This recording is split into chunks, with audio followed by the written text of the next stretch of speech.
As far as Pakistan losses are concerned, I think it was very clear. It was clearly spelled out in the initial debriefs also that we have struck a large number of their airfields, and we've struck a large number of their installations. And what we have gathered from whatever int reports we have got is that on ground, because of this strikes, there have been radars at least 4 places, command and control centers at 2 places, runway, of course, damaged at 2 places.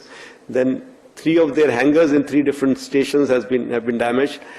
And in that hangar, as well as on tarmac, we have signs of one C-130 class of aircraft, one AEW&C class of aircraft, and at least 4 to 5 fighter aircraft, most likely F-16, because that base happened to be F-16, which would have been under maintenance that time.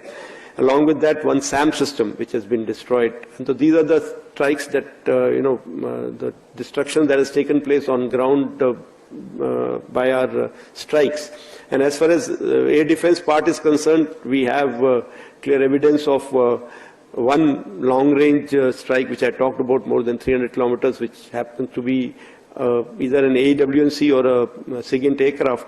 Along with that, 5 fighters, that high-tech fighters of between F-16 and JF-17 class is what our system tells us. Now, coming to the third one, and as far as